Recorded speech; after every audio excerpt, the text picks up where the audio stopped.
Hello बच्चों, welcome back to the RK science classes. मैं रोहित मेहता आपका स्वागत करता हूँ। बच्चों, आज हम चैप्टर नंबर 2 लेकर आए हैं, शुरू कर रहे हैं। और जैसा कि हमने कल इसके पार्ट के इंट्रोडक्शन दे दिया था, पार्ट के बारे में बता दिया था आपको कि क्या क्या हमारे टॉपिक्स हैं और क्या नहीं। तो सबसे पहले हम इसके बारे में बात करेंगे। तो सबसे पहले हमें पढ़ना है पुंकेसर एवं लघु बीजाणुधानी।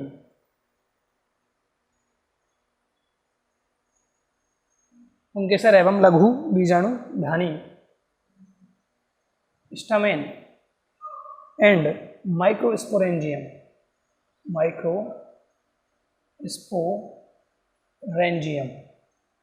तो सबसे पहले हमें पुंकेसर और लघु बीजाणुधानी के बारे में बात करनी है। तो देखिए, पुंकेसर जैसा कि हम पहले पार्ट में पढ़ चुके हैं, पुंकेसर क्या होता है। जो हमने पढ़ा था कि ये जो पुष्पासन है, ये इसका पुष्प ग्रंथ है, ये पुष्पासन है। इस पर सेंटर में जायांग होता है, इसके इधर नर जननांग के रूप में पुंकेसर लगे होते हैं, और इसके बाहर जो दल होते हैं और उसके बाहर की ओर बाह्य दल होते हैं। ये हम पार्ट 1 में पढ़ चुके हैं। तो हमें आज इस पुंकेसर के बारे में चर्चा करनी है। चलिए, मैं एक पुंकेसर का चित्र बना देता हूं। ये एक पुंकेसर है जिसका निचला भाग थोड़ा फूला हुआ है, और इसके टॉप पर ये संरचना पाई जाती है। इन संरचनाओं के नाम पहले पार्ट में भी बता चुके हैं। ये तो है परागकोश, ये है तंतु, और ये पुष्पासन पर जुड़ा हुआ भाग है।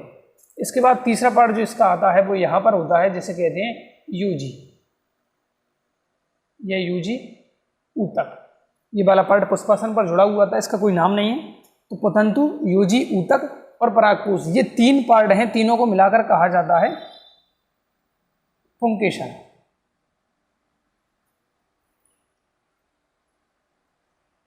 ठीक है दोस्तों, ये हमारे एक पुंकेसर की संरचना हो चुकी है। तो ये पुष्प का नर जननांग है।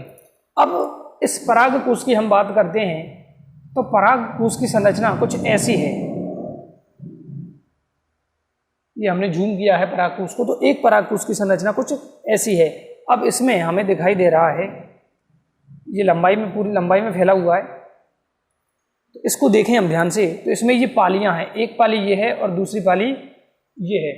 तो ये 2 पालियां हैं। एक परागकोश के पास कितनी पालियां होती हैं? 2 पालियां। मैं यहाँ लिखता देता हूं, 2 पालियां हैं, 2 पालियां। तो इन पालियों को थीका भी कहा जाता है। थीका, क्या कहा जाता है इन पालियों को? थीका। तो 2 पालियां होने के कारण इस परागकोश को हम डाइथीकस कह सकते हैं। डाइथीकस, द्विपालित परागकोश। ये कैसा है? द्विपालित, क्योंकि इसके पास कितनी पालियां हैं? 2 पालियां हैं। तो ये परागकोश कैसा हुआ? द्विपालित, डाइथीकस। इसके बाद हम और अंदर चलते हैं, तो प्रत्येक पाली में 2 लघु बीजाणुधानियां होती हैं। प्रत्येक पाली में 2 लघु बीजाणुधानियां होती हैं। इस संरचना का नाम है लघु बीजाणुधानी। इस संरचना का नाम क्या है? लघु बीजाणुधानी। और इन लघु बीजाणुधानियों में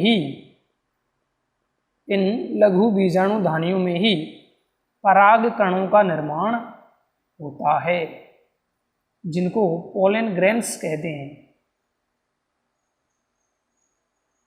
बात समझ में आई बच्चों? तो ये तो हमारा एक पुंकेसर था। पुंकेसर के 3 पार्ट हैं, परागकोश, यूजी, ऊतक और पतंतु। परागकोश की हम बात करते हैं, तो परागकोश के पास 2 पालियां होती हैं, पहली पाली और दूसरी पाली। और प्रत्येक पाली के पास 2 होते हैं प्रकोष्ठ। 2 क्या है? प्रकोष्ठ। और इन प्रकोष्ठों को ही क्या नाम दिया गया है? लघु बीजाणुधानी। और इस लघु बीजाणुधानी में ही किसका निर्माण होता है? पराग कणों का निर्माण होता है। इतना क्लियर है? तो अब पतंतु की परिभाषा क्या दी कि पुंकेसर का लंबा व्रंतनुमा भाग, पुंकेसर का लंबा व्रंतनुमा भाग क्या कहलाता है? पतंतु कहलाता है, पहला पार्ट। दूसरा पार्ट क्या है, यूजी, कि परागकोश और पुतंतु को जोड़ने वाली संरचना को यूजी ऊतक कहा जाता है। और तीसरी संरचना है वो है परागकोश। इसकी परिभाषा दे तो हम क्या देंगे कि पुतंतु के शीर्ष पर पाई जाने वाली फूली हुई संरचना को हम परागकोश कहते हैं। तो ये परिभाषाएं हो चुकी हैं तीनों की, 3 पार्ट हैं। ये पुंकेसर की संरचना हो चुकी है। अब देखिए, ये एक प्रारूपिक पुंकेसर था जिसके पास 2 पाली होती है। इसका अपवाद है, अपवाद, इसके पास 2 पालियां थी। अपवाद है मालवेशी कुल। मालवेशी कुल के जितने पौधे होंगे उन सब में केवल और केवल कितनी लघु बीजाणु धानियां होंगी, वो होंगी 2। यानी कि इसके पास 1 पाली होगी और 2 इसके पास लघु बीजाणु धानियां होंगी। नॉर्मल कंडीशन में 2 पालियां होती हैं और 4 लघु बीजाणु धानी होती हैं। सभी में केवल मालवेशी कुल को छोड़कर सभी के पास 2 पाली होंगी और 4 लघु बीजाणु धानियां होंगी। लेकिन मालवेशी कुल में केवल 1 पाली होगी, यानी कि इनका परागकोश ऐसा होगा, 1 पाली और 2 लघु बीजाणु धानियां। अपवाद याद रखना है मालवेशी कुल। इस पर 1 नंबर में क्वेश्चन पूछ दिया जाता है, मालवेशी कुल के परागकोश की विशेषता बताइए। तो क्या लिखेंगे, 1 पाली और 2 लघु बीजाणु धानियां इसके पास होती हैं। इसको साफ कर देता हूं। तो ये तो था हमारा पुंकेसर के बारे में हमने जानकारी कर ली है। कोई भी चीज इसमें छूटी हुई नहीं है।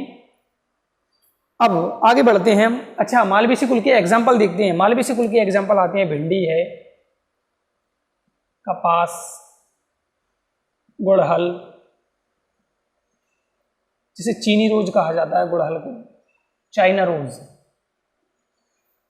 तो ये सारे एग्जाम्पल हैं किसके, मालवेशी कुल के पौधों के।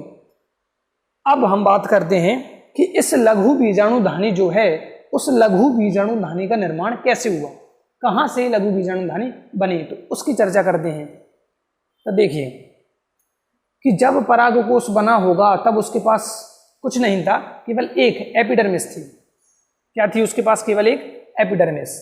ये मान लिया हमने विकास की प्रारंभिक अवस्थाओं में, या इसका इतिहास पढ़ रहे हैं एक तरह से हम, इतिहास या लघु बीजाणु धानी का विकास, इसके बारे में बात कर रहे हैं। तो सबसे पहले इसके पास कुछ नहीं था, केवल एक परत थी जिसका नाम था एपिडर्मिस, बाह्य त्वचा। फिर धीरे धीरे क्या होता है, इसकी संरचना में चेंजेस आते हैं, और चेंजेस ऐसे आते हैं कि इसके पास कितनी पालियां हो जाएंगी, 2 पालियां, और कितनी लघु बीजाणु धानियां हो जाएंगी, 4 लघु बीजाणु धानियां बन जाएंगी। कुछ ऐसे चेंजेस आ जाते हैं इसकी संरचना में। अब इसके अंदर का भाग जो है, अच्छा ये एपिडर्मिस, ये इसके अंदर का जो भाग है उसमें एक समान कोशिकाएं पाई जाती हैं। मतलब जैसे कि ये कोशिकाएं एक समान कोशिकाएं होंगी, पूरे में एक जैसी कोशिकाएं, यानी कि इन कोशिकाओं के समूह को हम क्या कह सकते हैं, ऊतक। ऊतक किसे कहते हैं, वो कोशिकाओं का समूह जो मिलकर एक जैसा कार्य करते हैं और उनकी संरचना एक समान होती है, उनको हम ऊतक कहते हैं। तो इसमें समरूपी सेल्स हैं, कैसी, समरूपी कोशिकाएं, समरूपी सेल्स है, समान रूप है, एक ही आकार की हैं, एक ही प्रकार की हैं, तो समरूपी प्रकार की होती हैं।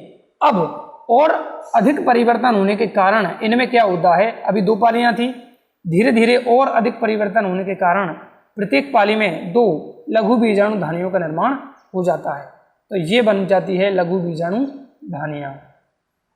4, प्रत्येक पाली में 2 लघु बीजाणु धानी होती है, और 2 पालियां होने के कारण इसके पास कितनी, 4 लघु बीजाणु धानियों का निर्माण हो जाता है। अब 4 लघु बीजाणु धानियों के अंदर क्या होता है कि इसकी जो कुछ, अच्छा इसमें भी समान सेल्स भरी हुई हैं एक जैसी, तो इसकी कुछ कोशिकाएं क्या है, वो चेंज होती हैं, और चेंज होकर उनकी कोशिकाएं क्या करती हैं, आकार में बड़ी हो जाती हैं।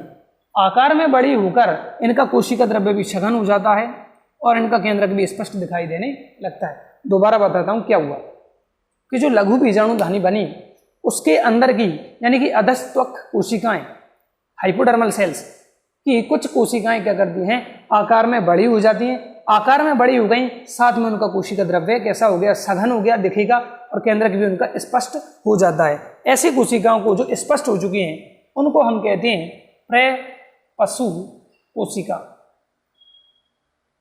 प्रपशु कोशिका। आर्कीस्पोरियल सेल, आर्कीस्पोरियल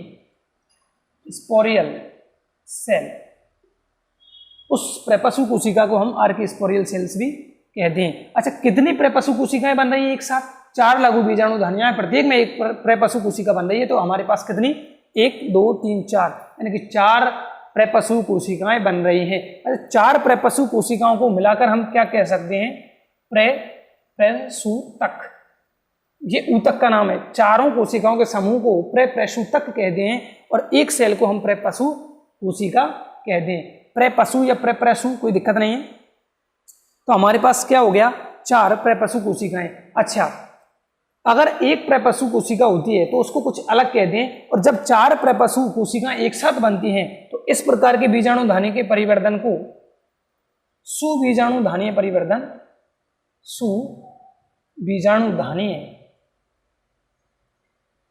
सुबीजाणुधानीय परिवर्धन कहते हैं। कब? जब एक से अधिक लघु बीजाणुधानी प्रारंभिकाएं बने। लघु बीजाणुधानी को प्रारंभ करने वाली सेल्स जब एक से अधिक हों तो उसको कहते हैं सुबीजाणुधानीय परिवर्धन। तो हमारे पास कितनी है? 4। तो ये कैसा परिवर्तन हो गया? सुबीजाणुधानीय परिवर्तन हो गया। क्यों? 4 बन रही है भाई। अच्छा, इसको इंग्लिश में कहते हैं यू स्पोरेंजिएट, यू स्पोरेंजिएट प्रकार का परिवर्तन। इतनी बात क्लियर है? तो हमारे पास क्या हो गया? 4 प्रपशु कोशिकाएं, और 4 प्रपशु कोशिकाएं होने के कारण इसको सुबीजाणुधानीय परिवर्तन कहते हैं। अब आगे चलते हैं। अब माना कि, इसको मैं हटा देता हूं। अब माना कि हमारे पास ये एक प्रपशु कोशिका है जिसका कोशिका द्रव्य सघन है और केंद्रक भी इसका स्पष्ट है। अब इस प्रपशु कोशिका से देखिए, इसमें एक, अच्छा 4 है हमारे पास, ये चारों बना दी। इसमें एक विभाजन होता है, ध्यान से सुनिएगा। इन प्रपशु कोशिका में एक विभाजन होता है जिस विभाजन का नाम है परिणत विभाजन।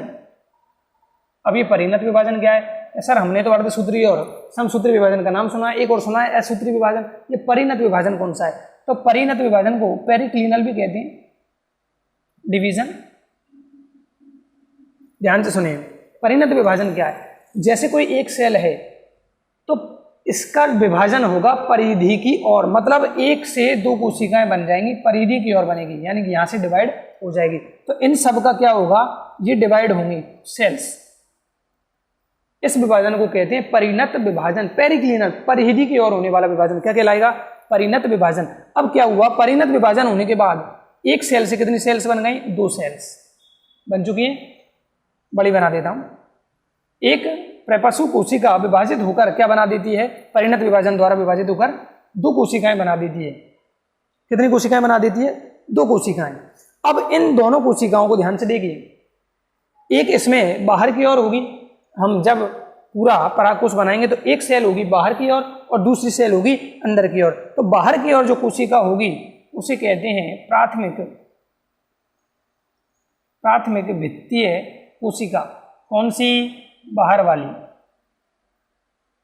वाली जो कोशिका होगी उसे प्राथमिक भित्तीय कोशिका कहते हैं, जबकि अंदर वाली जो कोशिका होगी उसे प्राथमिक बीजाणुजन कोशिका कहते हैं। प्राथमिक बीजाणुजन कोशिका कहते हैं, जो कहाँ होगी? परागकोश के अंदर की ओर। क्लियर है? हमारे पास क्या था? एक प्रपशु कोशिका है, उस एक प्रपशु कोशिका में हम कौन सा विभाजन करते हैं? परिणत विभाजन करते हैं, यानी कि परिधि की ओर नई सेल्स बनेंगी। तो परिधि की ओर जैसे ही एक विभाजन होता है तो हमारे पास 2 सेल्स बनती हैं। बाहर की ओर जो कोशिका होगी उसका नाम है प्राथमिक भित्तीय कोशिका, बाहर की ओर, और जो दूसरी अंदर वाली कोशिका है वो प्राथमिक बीजाणुजन कोशिका कहलाती है, जो अंदर की ओर होगी। अब हमारे पास कौन सा विभाजन हुआ इसमें? परिणत विभाजन। ये जो प्राथमिक भित्तीय सेल्स थी, अच्छा 4 प्रपशु कोशिकाएं थी टोटल, तो ये कितनी हो गई? 8 कोशिकाएं बन चुकी हैं अभी तक। तो प्राथमिक भित्तीय कोशिका आगे जाकर क्या बनाएगी? परागकोश की भित्ति का निर्माण करेगी। याद रखने वाली बात है ये। परागकोश भित्ति का निर्माण किससे होता है? तो वो होता है प्राथमिक भित्तीय कोशिका से। अरे भाई, भित्तीय कोशिका नाम है, क्या बना देगी? परागकोश की भित्ति। और जो प्राथमिक बीजाणुजन कोशिका जो अंदर वाली ओर है, अंदर की साइड है, वो क्या बनाएगी बाद में? बीजाणुजन कोशिका बनाएगी, बीजाणुजन सेल्स। नाम देखो, प्राथमिक हटाना है हमें, भित्तीय सेल्स से परागकोश की भित्ति बन गई और प्राथमिक बीजाणुजन सेल्स से अंदर की ओर जो थी उससे बीजाणुजन सेल्स बन गई। या तो ये बीजाणुजन सेल्स बनाती है और या फिर ये बना सकती है क्या, MMC, यानी कि माइक्रोस्पोर मदर सेल्स। माइक्रोस्पोर बोले तो लघु बीजाणु मात्र कोशिका। या तो ये क्या करेगी, पहले और डिवाइड होगी, लघु बीजाणुजन कोशिकाएं बनाएंगी या लघु बीजाणुजन कोशिकाएं बनाएंगे, और या फिर ये क्या कर सकती है, MMC यानी लघु बीजाणु मात्र कोशिका सीधे ही बना सकती है। अब देख, लेकिन कभी जब भी ये बीजाणुजन कोशिकाएं बनाएगी तो ये वापस बाद में क्या बना देगी, MMC का निर्माण ही करती है। तो मतलब हम ये कह सकते हैं कि प्राथमिक बीजाणुजन जो कोशिका है वो एंड में क्या बनाएंगे, सबसे बाद में MMC बना लेंगे। प्राथमिक बीजाणुजन जो कोशिका है वो सीधे क्या बना सकती है, MMC, और अंत में क्या बन जाएगा, MMC। तो दोस्तों ये था अपना इतिहास या विकास का परागकोश के निर्माण का, ये क्लियर है। इसके बाद आप आगे बढ़ते हैं। अच्छा, समझ में आया भाई, क्या हुआ था कि सबसे पहले तो केवल क्या थी, एपिडर्मिस थी। एपिडर्मिस के बाद क्या हुआ, उसमें क्या बनी, अचानक परिवर्तन के कारण लघु बीजाणु धानी बनी, और लघु बीजाणु धानी में प्रत्येक में प्रेपसु कोशिका बनती है। प्रेपसु कोशिका डिवाइड होती है परिणत विभाजन द्वारा और 2 सेल्स बनाती है। बाहर की ओर की कोशिका को कहते हैं प्राथमिक भित्तीय कोशिका, और जो नीचे की ओर थी, अंदर की ओर थी, उसको कहते हैं प्राथमिक बीजाणुजन कोशिका। प्राथमिक भित्तीय कोशिका क्या बनाती है, परागकोश की भित्ति बनाती है, और जबकि जो अंदर वाली सेल्स हैं जिनका नाम है प्राथमिक बीजाणुजन कोशिका, जो अंदर है वो बनाती है या तो बीजाणुजन सेल्स बनाएंगी और बाद में डिवाइड होकर MMC बनाएंगी, और या फिर ये सेल्स सीधे विभाजित होकर क्या बना सकती हैं, MMC बना सकती हैं। अब हम परागकोश की भित्ति की संरचना का अध्ययन करेंगे। दोस्तों आराम से समझते चलिएगा, पाठ बड़ा ही सिंपल है लेकिन समझने वाला पाठ है। चलिए अब हम परागकोश की भित्ति की बात करते हैं। परागकोश का निर्माण देख लिया, परागकोश की भित्ति की बात करते हैं। अच्छा, पहली बात, जो परागकोश भित्ति है अभी हमने पढ़ा वो उसका निर्माण किससे होता है, उसका निर्माण होता है प्राथमिक भित्तीय कोशिका से। प्राथमिक भित्तीय कोशिका से इसका निर्माण किससे होता है, प्राथमिक भित्तीय कोशिका से होता है। और इस प्राथमिक भित्तीय कोशिका का निर्माण कहाँ से होता है, प्रेपसु कोशिका में परिणत विभाजन के द्वारा।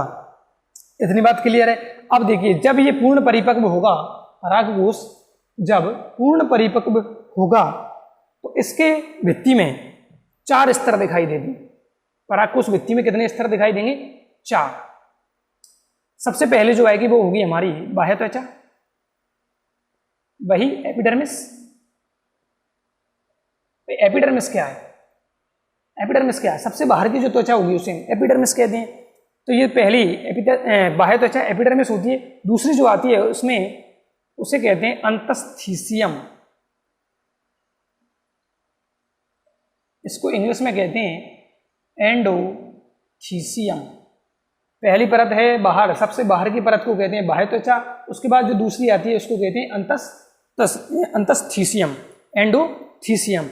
इसके बाद जो तीसरी परत आती है उनको कहते हैं मध्य परतें, मध्य परतें, सिंपल सा नाम है, मिडिल लेयर्स। और सबसे बाद में यानी कि सबसे अंदर की जो होगी वही सबसे इंपॉर्टेंट है, इस पर क्वेश्चन आता है और जिसका नाम है पोषूतक। जैसा नाम वैसा काम, पोषूतक, पोषूतक पोषण प्रदान करेगी। इसको अंग्रेजी में कहते हैं टेपिटम या टेपिटम, टेपिटम। इस पर क्वेश्चन पूछा जाता है। तो आगे चलते हैं। हमारे पास 4 भित्तियां हैं, चारों भित्तियों के नाम मैंने स्पष्ट कर दिए हैं। सबसे बाहर की जो त्वचा होगी उसको कहते हैं एपिडर्मिस। उसके बाद की जो त्वचा होगी सेकंड लेयर उसको कहते हैं अंतस्थीसियम, एंडोथीसियम। उसके बाद मध्य परतें आती हैं और उसके बाद सबसे एंड में आती हैं पोषूतक यानी कि टेपिटम। तो ये परागकोश की चारों भित्तियों के नाम हो गए। अब आगे चलते हैं तो इनके बारे में डिटेल है। तो देखिए, यह एक परतीय संरचना है जो परागकोश को घेरे हुए रहती है। यह एक परतीय संरचना है जो परागकोश को घेरे हुए रहती है और इसका काम क्या है, परागकोश की सुरक्षा करना। दूसरी अंतस्थीसियम, ये बड़ी इंपॉर्टेंट है, सेकंड लेयर है और इसकी भी केवल एक लेयर पाई जाएगी। फर्स्ट लेयर एपिडर्मिस की, उसके बाद सेकंड लेयर किसकी आती है, अंतस्थीसियम की, एंडोथीसियम की। ये भी एक परतीय है, सेकंड लेयर है परंतु परत कितनी है इसकी, एक। अब इसके बारे में कुछ बात याद रखनी है, वो ये है कि कि इसकी भित्ति पर अल्फा सेल्यूलोज जमा होता है। इसकी भित्ति इसकी जो कोशिकाएं होती हैं उनकी भित्तियों पर क्या जमा होता है? अल्फा सेल्यूलोज जमा हुआ होता है। और अल्फा सेल्यूलोज की आकृति कैसी होती है? यू के आकार की आकृति में वो जमा हुआ होता है। यानी कि हम जब परागकोश को काट के देखेंगे तो जो यू की आकृति हमें दिखाई देगी वो किसकी बनी होगी? अल्फा सेल्यूलोज की। कौन सी परत होगी वो? तो हम आंसर देंगे अंतस्थीसियम या एंडोथीसियम की। इसके बाद जो तीसरी लेयर है वो 1 से 3 परतें होती हैं उसकी। कितनी परतें होती हैं? 1 से 3 होती हैं। क्यों? क्योंकि एक तो पतली है, पतली भित्ति वाली होती है, पतली भित्ति वाली, और जल्द ही ये जब परिपक्व होगा परागकोश तो ये कोशिकाएं नष्ट हो जाती हैं। और सबसे लास्ट और इम्पोर्टेंट है वो है टेपिटम कोशोतक। यही सबसे इम्पोर्टेंट है। अभी देखिए हम परागकोश की बात कर रहे हैं तो ये टेपिटम कहाँ है? ये जो सेल्स दिख रही हैं ये वाली परत, ये क्या है? ये टेपिटम की है। किसकी परतें है ये? टेपिटम की, कोशोतक की। और इसके अंदर की ओर सेल्स भरी हुई हैं जिन्हें बीजाणुजन्य सेल्स कहते हैं। अच्छा, अभी देखा था 2 कोशिकाएं बनी थी विभाजन से, प्रपशु कोशिका में प्राथमिक भित्तीय कोशिका, तो उसने तो क्या बना दी? ये भित्ति बना दी यहाँ तक। ये सारी क्या है? यहाँ पे ये भित्ति है पूरी। तो इसका निर्माण किससे होता है? प्राथमिक भित्तीय कोशिका से। और इसके अंदर जो सेकंड अंदर वाली सेल्स थी उसका नाम था एमएमसी बनाई। एमएमसी सेल्स यहाँ पर ये भरी हुई हैं। तो यानी कि एमएमसी सेल्स को यानी कि लघु बीजाणु मात्र कोशिकाओं को घेरने वाली परत क्या कहलाती है? टेपिटम कहलाती है। किसको कहते हैं टेपिटम?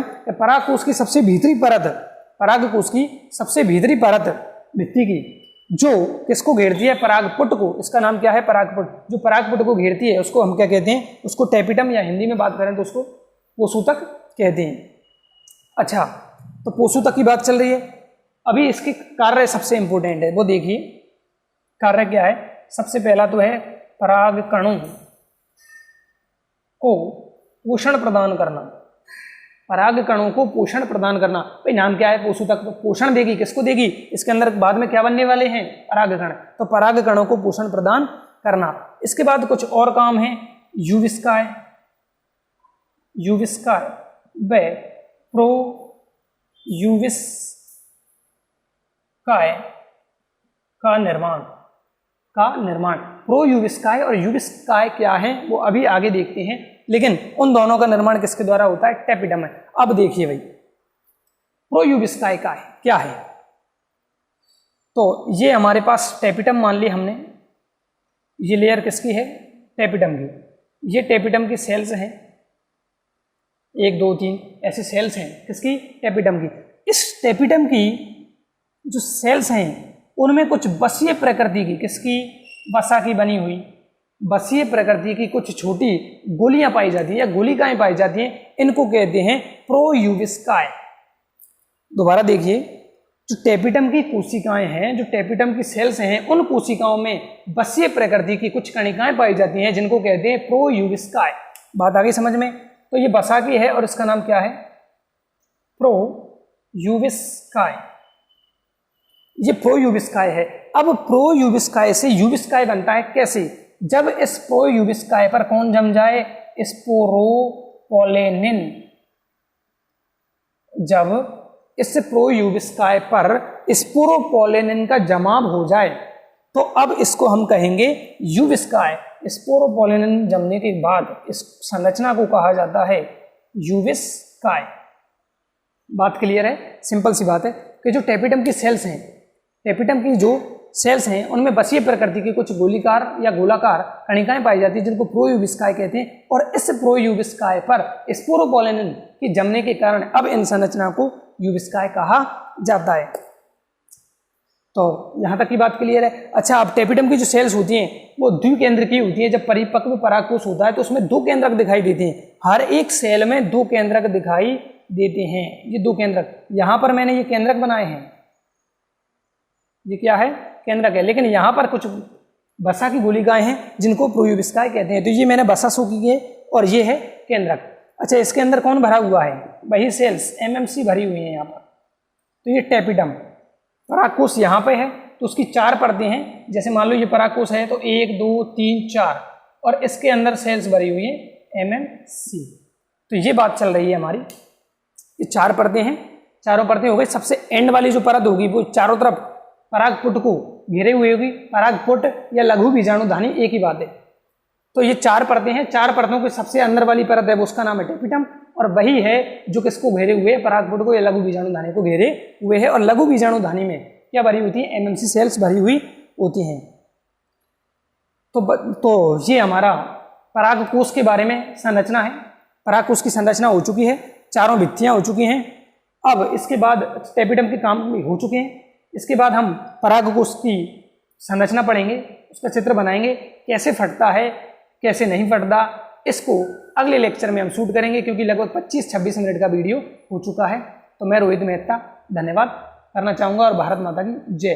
अगले वीडियो देखें, अगला वीडियो बहुत जल्द, या तो आज शूट करूँगा या कल शूट करूँगा, बहुत जल्द आपके सामने लेकर आऊँगा। तब तक लिए अपना ध्यान रखें, घर पे रहें, सुरक्षित रहें। भारत माता की जय।